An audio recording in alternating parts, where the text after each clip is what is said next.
And people started freaking out. I'm not gonna lie. Like, it's the first time that I see doctors calling me personally and saying things like, "We don't think there is any instruments left inside of you." And I'm just like, why are we having this conversation right now? Thank you for showing me the world.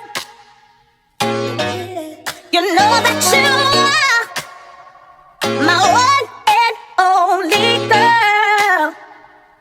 Got you in my ear saying, don't do me just to you. YouTube, Jenny here again with another video, the second part of my IVF journey as promised. So I almost died after my myomectomy. So I came home, I had the surgery on I remember on a Wednesday. I came home that Friday with a fever that just would not go down. And it was just like, I don't care what you do. Every afternoon, literally after 3 p.m., my temperature would spike. And again, I didn't understand what was going on. But what happened was I had shared a room with someone else that had fibroid surgery. And we were basically sharing a bathroom and sharing space. She had visitors, I had visitors. So it was a lot, to say the least. So the following Wednesday, I got so bad to the point where, again, you know, after myomectomy, they tell you, do your best to stand up straight, do your best to take small walks, even if it's from the living room to the dining room. The earlier you start feeling better, the better it is for you. So I basically was getting worse and not better. I was doing what the doctor was saying, taking small walks and all of that. Anyway, I was back in the hospital on Wednesday morning, the following Wednesday. I woke up with 103-degree fever. I mean, I was shivering. I just didn't even have the strength to even get up. And this is like almost Christmas time at this point, because I had the surgery on December 16th. So I had the strength to tell my sister-in-law, who was helping at the time, to just like, I'm not good at all, take me to the hospital. So she takes me to the hospital, and literally, guys, like, I lie to you not, as soon as I got there, they just looked at me like, how are you still alive? We don't know what's going on with you, but how are you still alive? So it turns out I got an infection, like a pretty bad one. But in all of the time that I'm in the hospital, they're still trying to figure out what's wrong with me. And you know, doctors are coming in, my surgeon came in, doctors are calling me left and right, like, listen, we did everything we could. Everything was sanitized, all the instruments that we used. And you know, people started freaking out, I'm not gonna lie. Like, it's the first time that I see doctors calling me personally and saying things like, we don't think there is any instruments left inside of you. And I'm just like, why are we having this conversation right now? Like, why is this a conversation? Anyway, turns out I had gotten a blood infection. Blood infection, they can't trace it back, but it's most likely happened when I shared the room with the other older individual who also had a myomectomy. But I mean, they are pumping me with antibiotics left and right, just really trying to pinpoint what it is that's wrong with me. It's just my fever won't go down. I'm shaking. I'm like beyond weak at this point. I mean, barely, like, y'all, it was bad. So I say all this to say, if you're gonna have a myomectomy, just really advocate for yourself, especially as a Black woman. Like, tell them, hey, by the way, how is the room situation looking after my surgery? Will I have to share a room with somebody? And what does that look like when I do share a room? These are all the questions that I didn't know to ask. I didn't know to ask because it was just like, I was leaving my fate in my post-op recovery up to them, and it sucked. Like, it really sucked. So thank God I'm still alive. I get out of the hospital by the 30th, give or take. I just know I didn't spend New Year's there, but I did spend Christmas there. By the 30th, I get out of the hospital. I'm on the mend, I'm still healing, I'm still walking. So mind you, as I'm dealing with this fever and everything, I'm still like trying to like straighten myself up to walk, because again, it's you know, the incision is still there, and it's just like, it's painful. I believe mid-January, my husband also had an appointment with our fertility doctor. And at the point, he'd been taking Clomid for about 3 months now, because he had started by October-ish time frame, so they wanted to see where he was at. So get the results. The results for him aren't too like crazy improvement. Let's say this is just me throwing out a number. I don't quite remember where, in terms of like sperm count, where we were at. But let's say he was at a 5 million before. he's now at a 8-9 million, which again, in their book is not much improvement, because at minimum, you need 20 million sperm in order for, for you to conceive successfully and naturally. So the doctor sits with my husband and he's basically like, hey, listen, we think you might have what we're calling varicocele. So varicocele, I'm just gonna read it to you because I don't wanna mess up the definition of it. According to Google, varicocele is a common cause of male infertility and can lead to low sperm production and decreased motility and quality. Similar to a varicose vein in the leg, the blood pools within veins in the scrotum, resulting in swelling and dilation. So basically, we've never heard of varicocele. So it's like one thing after another. First it was like low sperm count. Okay, what's causing it? It's a gland. Great. How do we solve that? Take Clomid for 3 months and see if the gland shrinks and your sperm count improves. Okay, cool. Let's do that. You do that. Nothing drastic has happened, but now it's like, we think you might have something else that's causing this low sperm count. Again, okay, hit us with it. What else, right? What else? So they're like, yeah, for varicocele, we think you might have to have surgery. But don't worry, it's an outpatient surgery. Again, my husband's a trooper. He's like, let's do this. Like, less talking, more moving. just let's get the show on the road, okay? By this time, mind you, I'm still on the mend. Like, I'm still healing. Because remember, I was out of the hospital by like December 30th, give or take. It's now mid-January. So it hasn't been too long since I've been out of the hospital. My husband says, okay, cool, let's schedule this. So they schedule it with the varicocele. Once we correct the varicocele, everything should be good to go. Okay, great. What else, So we're waiting, and they're like, well, you should start seeing results from the surgery in about 1 to 2 months or so. For me, post myomectomy, I had to wait 3 months to even start trying to have a baby. My husband having the surgery, he didn't have to necessarily wait, but it was just like, you're gonna start seeing improvement in your sperm count by like February, March timeframe. So it kind of works out, right? By March, we start trying, and they're like, okay, start trying naturally. And then by June timeframe, we're gonna see if their varicocele like did something, anything. If you don't get pregnant yet, cool. So by June timeframe, nothing had happened.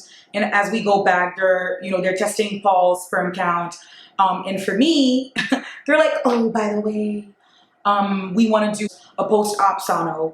They did the post-op sono, and they realized that I had what's called adhesions. Adhesions are things that are not talked about post-myomectomy. They're like spider webs. So it's like, how you're done having surgery and it's like you have scarring, like scar tissues that are like interconnected, and it's like they're forming like spider webs inside of you. And so they're like, yeah, we just have to go in, clean it out. You guys, these are all new terms that Paul and I are learning. We're just like, what else? So with Paul, they were like, oh, we're seeing improvement.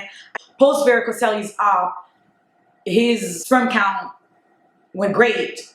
Still wasn't at the 20 million that they wanted, but it was like above 15 or something like that, or like close to 15 million. And I was all cleaned up. So again, let's do this. So the doctor started being real with us. He was like, guys, listen, I'm not trying to rain on your parade. It's summer. I want you guys to go ahead and enjoy, but I think it's about time that we, start thinking about the first step in this whole process, which is IUI. IUI is intrauterine insemination. And he's like, well, since Paul's sperm is on the up and up, we're excited about that. And, you're all cleaned up with the adhesions. They're no longer there. The IUI would make sense because not only is it a very cost-effective way of, getting pregnant without going to the extreme of IVF. He was basically saying they tend to start with IUI first before even having a conversation about IVF. So I'm like, great. Like, let's do this, sir. Like, yes, let's do it. So I had a couple of travels coming up for the month of July and August for work, and a friend was getting married in the Congo. And I was just like, okay, cool. So let's pause on this because I don't want to think anything infertility for the next 2 months. now that we're all cleaned up, Paul's on the up and up, let's enjoy summer. You know, September rolls around. And I'm about to turn 30. I'm just like, oh my God. 30's knocking on the door. Just like, no, I wasn't ready. I'm not ready. Anyway, 30 rolls around. And mind you, I'm coming on a high. We just spent 2 months not thinking about, fertility. Yes, September is here, my birthday month. We're going to enjoy. I'm turning 30. I get a call from the doctor. He's like, hey, I know we talked about the IUI. I know you guys wanted to enjoy your summer, but it's coming to an end now, and I just want to start the conversation. So, well, there are some pre-tests that we need to do that we need to get going, so we won't be further delayed. So we go to the pre-test, and he's like, we want to make sure like your tubes aren't blocked. We want to make sure that, everything is all clear for you. So we go through all of that before my birthday.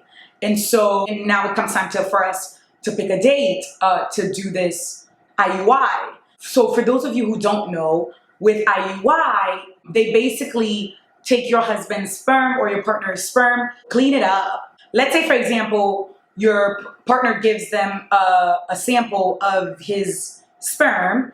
They take that sample, they wash it, and by wash, I believe they put it in like some sort of machine, not a washing machine, but some sort of machine that is able to extricate the sperms that are like super active and super, healthy. So basically they take that sample post-wash and they put it in a noodle or spaghetti, like think of a spaghetti that has been boiled. So they basically take that and they put the sperm in a syringe, insert that little noodle-like object all the way up to your uterus, so that when your eggs are coming down during ovulation, that it is as close as possible to the sperm. So all the sperm will be up all the way up to your uterus, and then once the eggs are making their way down from your ovaries, it can just find the sperm here, and boom, you're pregnant. Not as easy, but you get the idea. So my 30th birthday rolls around, and they're like, hey, by the way, this is the only opening we have. I'm like, you have got to be kidding me. Seriously? My 30th birthday is the only date you have available to do this IUI procedure. And they're like, yeah. Who turns 30 the day they have their first IUI? No one. No one wants to do that. No one. Because again, your 30th birthday is a joyous occasion. It's a milestone birthday. You want to celebrate. You want to turn up. Not that I turned up, but still, you want to like celebrate. So I go in. Paul gives him a sample, and I'm getting prepped or whatever. So again, they don't put you down. It doesn't require much. It's just really used to laying down. All in all, it takes about less than 5 minutes. So after they do that, you lay down for about 5 minutes and basically pray to God that this takes. So we're done. 2 weeks rolls around, and I'm like, I don't feel anything. So IUI really happens closer to when you're ovulating naturally. So waited for the 2 weeks, and the results of our first IUI, as you can imagine, was Negative. We weren't too worried because we're like, we would like for you guys to try 3 IUIs before we even think about, IVF. Because again, this is the big word we don't want to deal with. So we basically ask, what is the next step since we're not pregnant? We either wait the next time you're ovulating and do it again, or, we're on your timeline now. But guys, let me tell you, at this time, my mom was getting like super sick. So Paul's like, let's try this. But at the same time, I feel like if this one doesn't work out, like we're going to have to do the IVF route, because like I would love for your mom to, hold her grandchild.